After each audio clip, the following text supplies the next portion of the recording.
I feel like there's ever been another player quite like you. No. James Harden in the clutch. He's unguardable. He's a machine. He just scores. Don't reach. Oh! 60 points for James Harden. It doesn't matter what scheme or defense you run. I'm going to get to my spot and get my shot offs. Let's get it. Good day. Welcome back to First Take, coming to you live from the Seaport District at Pier 17, brought to you by Chase. A look at the Brooklyn Bridge. Maybe James Harden will be seeing that soon.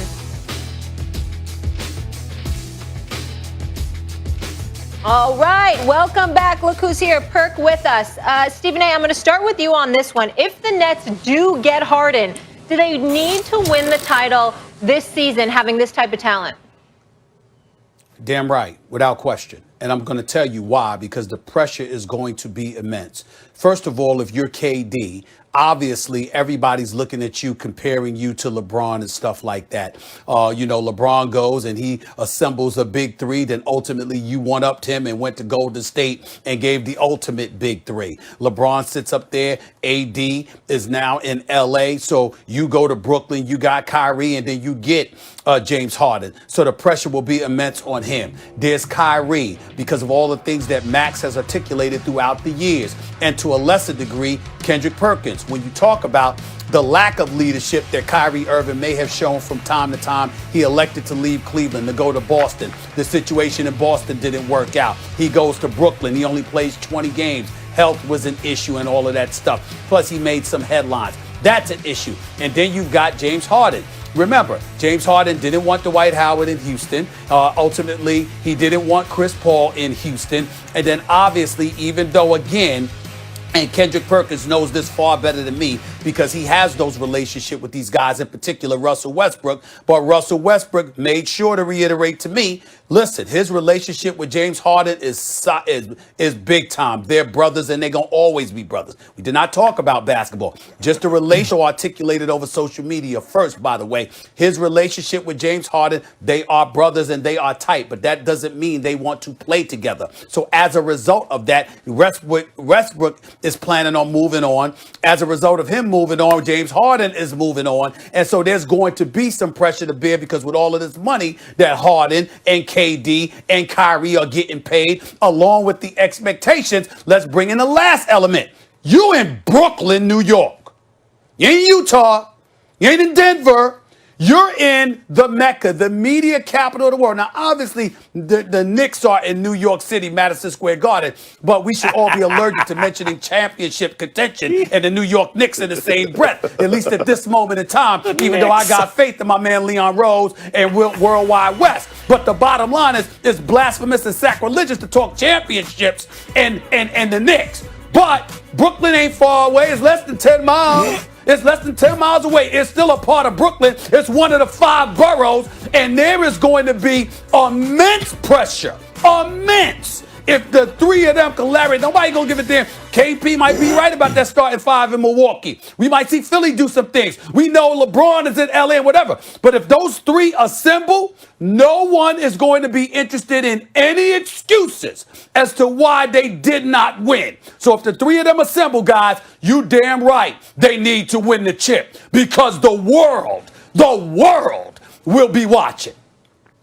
Well, first of all, Brooklyn is even thirstier for a championship, and I think is a bigger deal than a team winning it in Manhattan, in the sense that Brooklyn hasn't had a championship in 65 years since the Dodgers left Brooklyn in 57, but they won in 55 to go to LA. It feels like that with the Knicks. But go ahead. Yeah, you're right. It's been almost 48 years for the Knicks. But Brooklyn is, the Nets are the team in New York. The Knicks don't even exist compared to the Nets right now. And let me say this. There is immense pressure for them to win. You're right, Stephen A. While they're together, I'm here saying it doesn't need to be in the first year. For example, if Harden goes to Brooklyn and they lose in the finals in a tough series to the Lakers or a team like that, it's all right, but they have to win while they're together. Even this year's Lakers team, I didn't pick them because it's hard to just throw a team together with guys who haven't played together, get all the complementary pieces right, get it all right to go all the way. We saw that with LeBron in his return to Cleveland, went to a Game 6. Of course, they had injuries on that team, but that's part of it. KD's coming off of a catastrophic injury. And we saw it again Or we saw it before that when LeBron showed up in Miami with the big three. You know, it takes sometimes a year to get it right with guys playing together. So I would say while there's enormous pressure for them to win while they're together, because KD, if he's most of himself even, is an MVP caliber player, so is Harden. And Kyrie may not be an MVP, but he's more than just an all-star. He's an all-star plus. You have 2 MVP caliber players and an all-star and then some.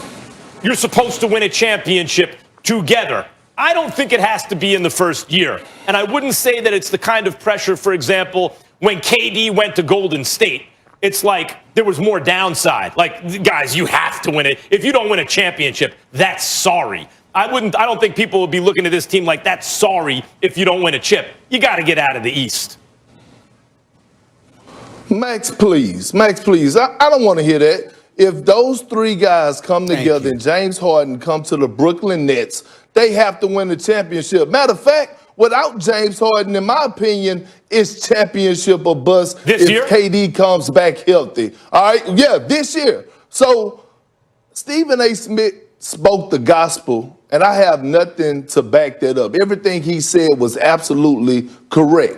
But I want to address if James Harden is coming to Brooklyn. If was a fifth, we'll all be drunk. You know, my grandma used to tell me that. Right, Max? But listen. What I'm telling you is down here in H-Town,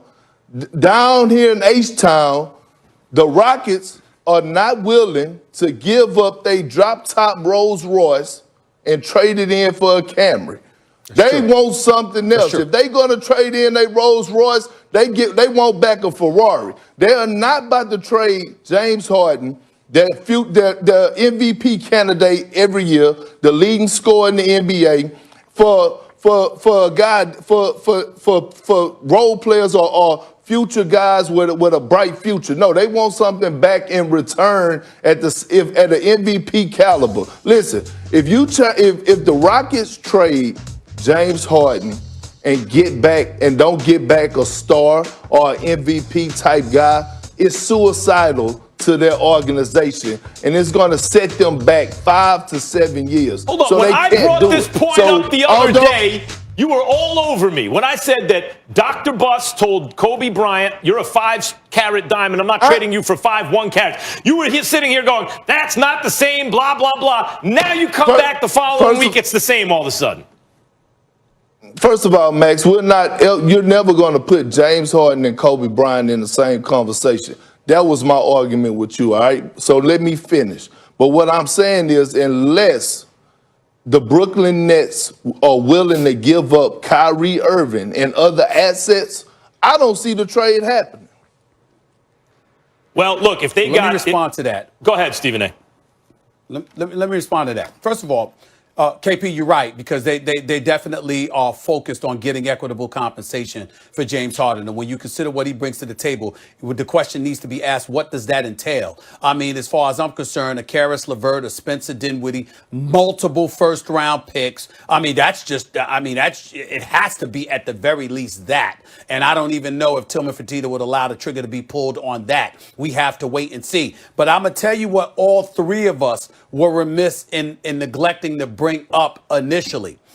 KD going to the Golden State Warriors also puts immense pressure on the notion of the big 3 in Brooklyn. Because if KD could go to Golden State and you got Steph Curry and Klay Thomas, the greatest shooting backcourt known to man as far as I'm concerned, they won back-to-back titles, and if KD hadn't been hurt, they'd have won 3, they'd have three-peated, and we all know it. Now you go to Brooklyn, if you're Kyrie and James Harden, excuse me, where do you compare to Steph and Klay? That's going to be the question, because we all know what KD can do when he's healthy. But the reason why KD will be held responsible as well is because he's perceived as being the guy that brought this all together. We know that Brooklyn would not have wanted Kyrie without KD. KD getting there got to bring who he wanted to, which is why they signed Kyrie. Now if you're going to bring James Harden too, if that's able to be pulled off, then those two have to measure up to what Steph and Klay did with KD. That's a good big picture point, but it's exactly why I say I would give him if they made the finals and lost, and then they have to win a championship while they're together. But it doesn't have to be in the first year. And I'm glad you brought up the Warriors. The difference with KD going to the Warriors, a big difference.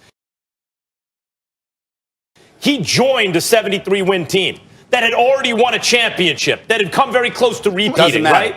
No, it does, because in order to get KD, they had Clay, they had Steph. In order for Brooklyn to bring in Harden, they're going to have to gut whatever else they have that's not Kyrie, right? Like they'd have to. Okay, but I'm just saying they're not good. It's not joining a ready-made product that's already basically a champion. It's trying to put it together. It's a little different. Max, it don't matter. Listen, let me tell you something. All of these guys are 30-plus years old. They're not in their 20s. When LeBron James, Dwayne Wade, and Chris Bosh joined forces, they were still in their 20s. I believe 27, 28, and 29.